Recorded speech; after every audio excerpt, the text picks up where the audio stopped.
Welcome back, everyone, to another reaction video. Well, by the time you see this video, I will probably be in Rome. I'm pre-recording about 2 weeks worth of content before I head off on back-to-back trips to Gettysburg and Rome.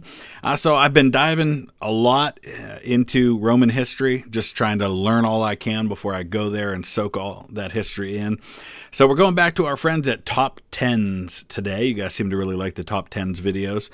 To look at top 10 horrifying facts about Roman legions. This is actually their most viewed video on their channel with 12 million views. So it's obviously pretty popular. It's from 7 years ago. So I'm expecting to learn some things. I'm by no means an expert on the Roman Empire or Roman legions, but I'm learning a lot. So let's learn together. Those of you for whom this is a topic you know a lot about, I trust you will join in the conversation in the comment section below so we can all learn together. Let's dive into this one. The link is in the description if you want to check it out without my commentary. I'm Simon Whistler, you're watching TopTenz Net, and in the video today we're looking at the top 10 horrifying facts about the Roman legions. Number 10. Their military training. Around Rome's beginning, its army was only comprised of local farmers who would be hurriedly called into action, fighting skirmishes with neighboring settlements. All of this would change, however, in 390 BC when an army of Gauls utterly defeated the Romans and then descended upon the city itself. They continued on, sacking and pillaging Rome for the next 6 months until finally they were paid off to leave. The Romans got a wake-up call which would change their destiny forever. They spent the next following centuries perfecting their legions by systematically training and organizing a professional military machine like nobody had seen before. There were endless drills and marches to the point of exhaustion. Roman soldiers were attending weapons training every morning and practiced melee combat with wooden swords, spears, and shields twice as heavy as their real counterparts. Part of their daily training also involved a 19-mile-long march to be completed in 5 hours while carrying a full pack of weapons, shield, food rations, cooking supplies, and a short spade, along with their own personal kit. No other army in the world at the time would receive such a rigorous training, which gave the Roman legions a tremendous advantage in waging war. Number 9. So we'll, as I often do with top 10 lists like this, I'll let each one play through before I stop and make some commentary. Yeah, we take for granted in modern times the idea of a professional army. People who say here in the United States they enlist in the army for the next 4 years, they're active duty, and they go through training, and they go through continual training, and if something were to happen, we have an army ready to go. For most of history, in most places, that has not been the case. There are absolutely exceptions beyond just the Roman Empire to that. But the idea of a highly disciplined, highly trained, skilled force that was professional and made a career of being a soldier was relatively unknown. And it certainly was not the case for most of the peoples that the Romans would conquer. And so that gave them a distinct advantage. It allowed them to win when the odds were even 3, 4, 5 to 1. And it wasn't just the skill of the individual soldier, it was the tactics of their generals and the way that they operated their legions and how everybody was organized and their engineering abilities. And there's just so much, and just not even the military, but just the Roman Empire in general, there's so much. So many ways in which they were so far ahead of all of the other peoples around them. And again, I'm not saying that they're the only ones. There are certain aspects of other cultures that you can point to in similar ways, but we're talking about the Romans. 9. Discipline through fear. Following orders to the letter and not questioning one's superiors is something which most don't naturally have built into their consciousness. Severe punishments for even the slightest of offenses was something common within any Roman legion. Soldiers would oftentimes be stoned to death by their comrades for cowardice in battle or even for falling asleep at their posts while on sentry duty. Minor offenses were handled by the centurions, military officers, who always carried vine branches in order to strike at their legionaries. And since these officers were held directly responsible for the behavior of the men serving under them, whippings were commonplace in a Roman military camp. This ruthless treatment nevertheless proved... Oh, there's a scene from Rome. What a fantastic show that we deserved several more seasons of. Useful time and time again, as the men became more reliant and trusting of each other for their very survival in the extremely harsh conditions they endured at the fringes of the empire. In short, this discipline instilled through fear gave Roman soldiers a far better chance of survival if they blindly obeyed their superiors than if they did not. So listen, I never served in the military, so I'm not speaking from personal experience, but it seems to me, from my understanding of history, that the army that has that sort of discipline, that sort of command and control, is going to have a huge advantage over the one who doesn't in battle. And yes, that can certainly lead to tyranny when you have people who know that their orders are going to be blindly followed no matter what. And it's difficult, especially in the early centuries of Rome, when they're a republic. The idea that you're both simultaneously a republic that is ruled by the people, but also that you have to unquestioningly follow orders of a superior officer, there can be some difference there in that. But I think anybody who has served in the military understands the importance of discipline and understands how that can be life or death on a battlefield. Number 8, the Decimation. Yeah, I figured they'd talk about this. One particularly brutal punishment for any legion was the Decimation, and it was as bad as it sounds. The word itself comes from this Roman military disciplinary measure used on large groups of soldiers guilty of capital offenses like mutiny, treason, or desertion. Decimation is derived from the Latin term meaning removal of a tenth. The way they went about it was to have the guilty men divided into groups of 10 and to have them draw straws. The soldier who drew the short straw was to be killed by the other 9 by clubbing him to death.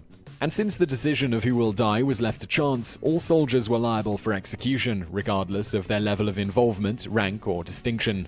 But because killing off 10% of the army is almost never a good idea, the Decimation never really became commonplace. Yeah, so that's one of those examples of something that did happen, but it gets focused on so much that I think people have the impression it happened a lot more often than it really did. Kind of like gunfights in the Old West. It's such a unique thing that is so heavily identified with the Roman army that people tend to think it was an all-the-time sort of thing. And there are examples of this in other times in history. George Washington used something like this. Now, it wasn't random and to chance, but he was inspired by the idea of decimation when they had a mutiny among the soldiers in the Revolutionary War.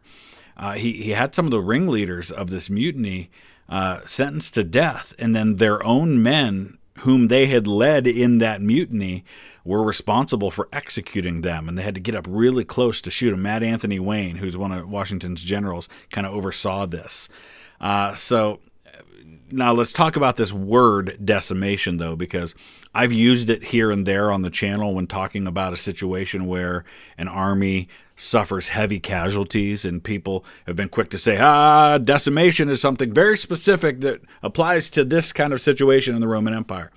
Yes, that's true, but like a lot of words in our language, the colloquial versions of the use of the term can grow to mean something different than it used to.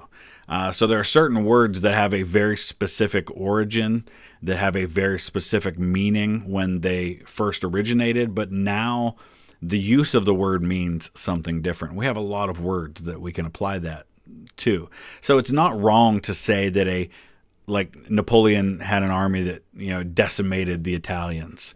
They didn't literally draw 1/10 of them and beat them to death, but they inflicted heavy casualties, which is what that term has kind of come to mean in our modern parlance. Number 7. Weapons and armor. As Rome expanded its borders, the army became more standardized, with the equipment being provided by the state. Their first line of defense was the chainmail shirt. The main advantages of the chainmail were its lightweight and that it offered good protection against slashing swords. During the 1st century AD, however, the chainmail was partially replaced by segmented plate armor. Though heavier and with a higher maintenance, plate armor offered a great deal more protection against piercing attacks. The Roman helmet was redesigned and improved over the centuries. It was fashioned in such a way as to offer maximum protection, but without blocking the senses. I mean, look at that. Look how complex that is compared to what they were probably generally facing. It had large cheek pieces as to protect the side of the face, but not to cover the ears, so the soldiers could hear the commands given by the centurions. The crests, oftentimes made out of horsehair or sometimes feathers, had the purpose of making the wearer appear larger and fiercer, as well as to distinguish between the ranks. Further protection came from the Roman shield. It was made of layers of wood glued together and covered with leather and metal. The shield was also curved, thus offering more protection to the sides. Due to its size, the shield was also used as an offensive weapon and worked perfectly in combination with the Roman short sword. Number 6. Battle tactics. Yeah, so I mean, again, all throughout history, technology has been a game changer on the battlefield. And that was, we do ourselves a disservice if we don't think of that being the same case in ancient times. We tend to think, oh, everybody had swords and shields. It was basically the same, but that's no different than saying, well, today everybody has guns. Well, not all guns are the same. Not all armor is the same. Not all shields are the same. Not all weapons are the same. And when you combine superior weapons and armor with tactics that make the best use of that, you've got a very formidable fighting force. And formations. But what truly made the Roman legions the best fighting force in the ancient world was the structured nature of the army and the formations they used in battle. A legion was comprised of 4,800 men, divided into 10 cohorts of 480, which in turn contained 6 centuries of 80 soldiers, each commanded by a centurion. The highly structured form offered the army both unity among the ranks as well as a great deal of coordination on the battlefield. Most of the barbarians the Romans were in conflict with fought in loose arrangements, and each warrior sought individual glory. But every one of the 4,800 soldiers in a Roman legion had a precise role to play in a master strategy. A typical assault would begin at long range, using catapults which shower the enemy with boulders and iron bolts. Next, the legionaries would launch their javelins, made of a wooden handle, and a long iron head, the pilum as it was called by the Romans, would bend on impact, preventing the enemy from throwing it back. Then the soldiers would stand shoulder to shoulder, swords out, and begin their advance as a moving wall of death and destruction. With the shield extending from their chins almost down to their ankles, there wasn't much a group of disorganized tribesmen could do.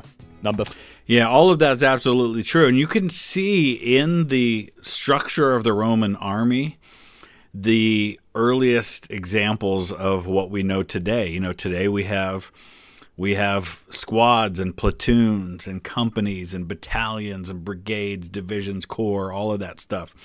And they had a similar organizational chart, so to speak. And they had legions with distinct names and identities, which allowed you to develop that pride in your unit. And again, if you've seen the TV show Rome, they talk a lot about their legion and how proud they are to be a part of that legion and identifying with that. There's all of these really kind of far ahead of their time things that are happening. And when you understand all of this stuff that they're talking about, you start to understand why Rome was able to dominate the Mediterranean region for so long, until others started catching up and until leadership kind of broke down and all these sorts of things. But also infrastructure obviously is a big part of this, and everything to do with that. But this is such an important part of understanding how Rome spread the way it did. 5. Sea battles fought on land. A shortage of skilled Roman soldiers came in the form of sea warfare. As Rome took control of most of the Italian peninsula, they turned their attention out to sea. Here they met the Carthaginians, and in 264 BC the First Punic War had begun. This 23-year-long conflict between the two Mediterranean superpowers was fought over control of the strategically important islands of Sicily and Corsica. While Carthage boasted a sizable military fleet, Rome did not. Nevertheless, the Romans quickly countered that disadvantage by building their own navy, following a design stolen from the Carthaginians themselves. Still lacking any real seafaring experience, and while waiting for the ships to be built, the legionaries began practicing rowing in unison while still on dry land. Since they were expert melee fighters, they came up with an ingenious invention to turn sea battles into land battles. This secret weapon came in the form of the corvus, a boarding bridge 4 feet wide and 36 feet long, which could be raised or lowered at will. It had small railings on both sides and a metal prong on its backside, which would pierce the deck of the Carthaginian ship and secure it in place. With it, the Romans were able to defeat their enemy and win the war. So a couple of things that they do here. Number one, they learn from their enemy. You're copying ideas that work for them? Absolutely, that's what you do. If your enemy is good at something, also get good at that thing. Steal their ideas if you have to, but also play to your own strengths. If they're a great sea power, but you're a great land power, take your disadvantage and turn it into an advantage. Like he said, by making the sea battle into a land battle. Brilliant stuff. Before Bellum Gallicum. The Gallic Wars, or Bellum Gallicum, were a series of military campaigns waged by the Roman legions under Julius Caesar against the Gauls living in present-day France, Belgium, and parts of Switzerland. These wars lasted from 58 BC to 52 BC and culminated with a definite Roman victory and expansion of the Roman Republic over the whole of Gaul.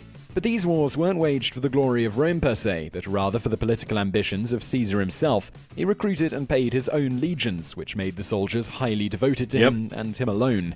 Even though the region was home to somewhere around 15 to 20 million people, his successes were in large part due to the fact that the Gauls were a conglomeration of loose tribal armies that lacked any real discipline and cohesion. This way, Caesar had to fight each band of warriors as he encountered them, and the campaign stretched on for much longer than he initially anticipated. Vercingetorix's victory of 100 battles managed to finally rally the tribes against the Roman legions, but it was too little too late. At the Battle of Alesia in 52 BC, Vercingetorix almost prevailed against Caesar, but ultimately lost the battle. By the time the Roman conquest of Gaul had ended, over 1 million Celts lay dead, and another 500,000 were sent into slavery. Number 3. And that particular campaign is such a microcosm of the entire history of Rome. It shows, first of all, the brilliant strategist that Julius Caesar was.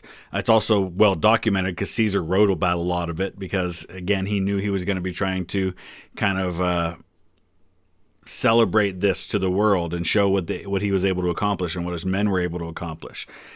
So he wrote a lot of it down.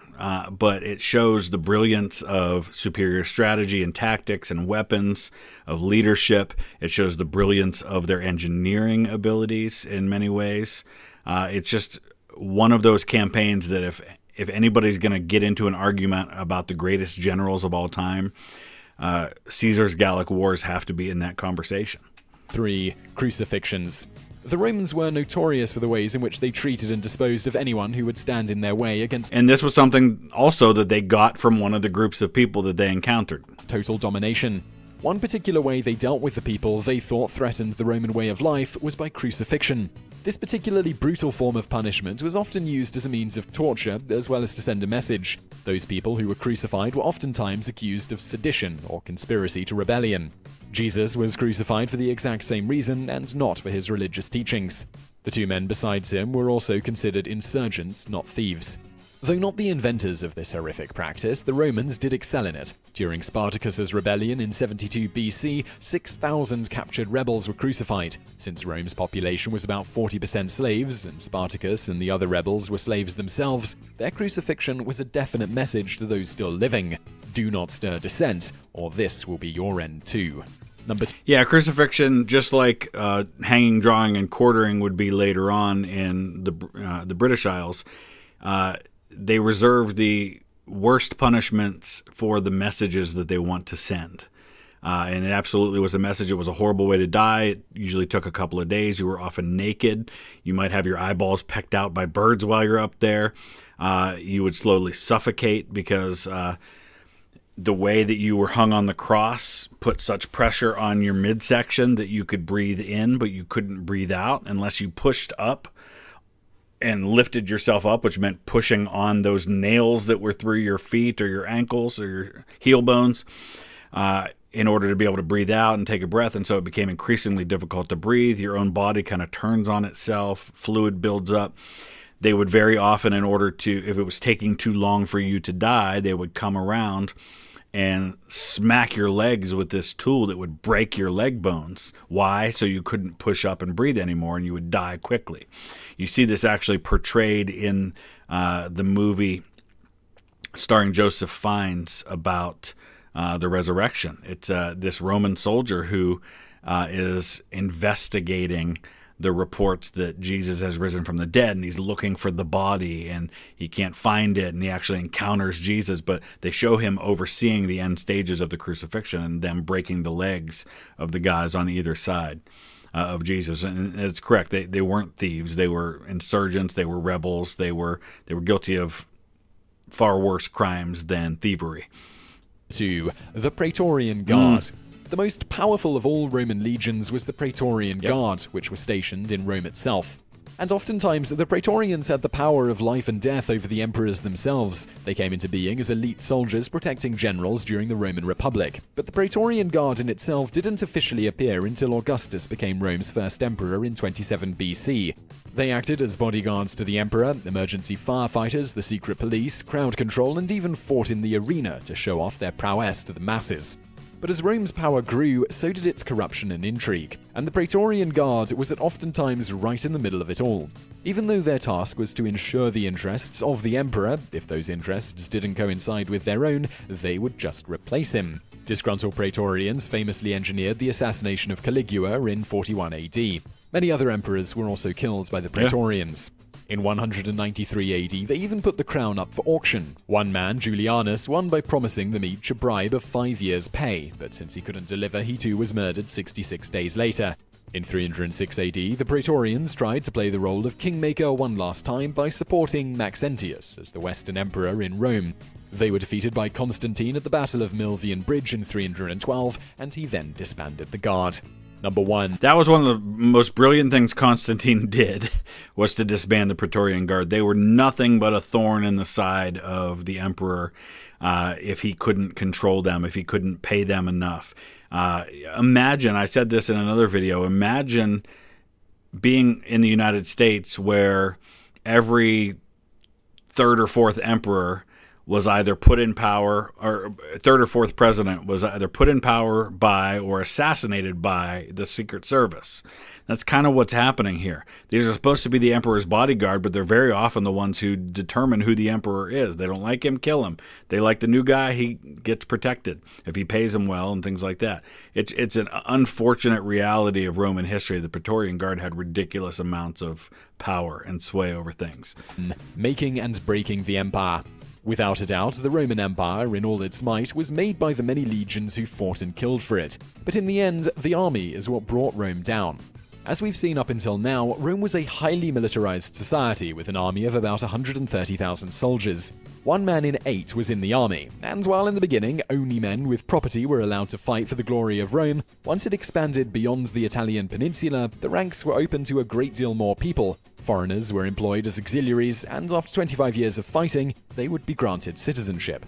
Yeah, and citizenship meant a whole lot more than it does today, I think, because there were rights and privileges that you could only have if you were a citizen. You could live in the Roman Empire, but you weren't entitled to certain things without that status of citizen. These men were not citizens of Rome. They didn't believe in the idea of Rome and the civilization it brought with it, most never even seeing the city itself. Yeah. Now many soldiers had less interest in defending it and instead making their fortune through the spoils of war. Their loyalty was no longer to the city or empire, but to the generals who they were serving under, like was the case with Caesar and his legions. Army generals then realized they could become emperor just by marching into Rome, which they often did. By 395 AD, the empire would be divided into the east and west, and by 476, only its eastern part would survive. The Eastern Roman Empire would rule from Constantinople and be a dominant force in the region for the following 1,200 years. So I really hope you... Yeah, absolutely true. As the empire expands, many of these soldiers and these legions never saw Rome or Italy for that matter. And so why would they be loyal to an emperor in Rome that they had never seen and never really gotten to know, rather than the general who they saw all the time, who led them in victories and who paid them and who they could trust? So yeah, I mean, even in the early days of the empire, you've got generals marching on Rome at the head of loyal legions who have no loyalty to anyone but the guy that they're with. So absolutely true. So that was interesting. Like I said, I know a lot of you have a lot more information about these topics. Let's use the comment section below to discuss these things. What did they get right? What did we get wrong? What wasn't talked about enough? What would you add to this? Let's talk about it. I'll throw some links on the screen here in just a second for some other videos related to this that you can check out as well. Thanks for watching.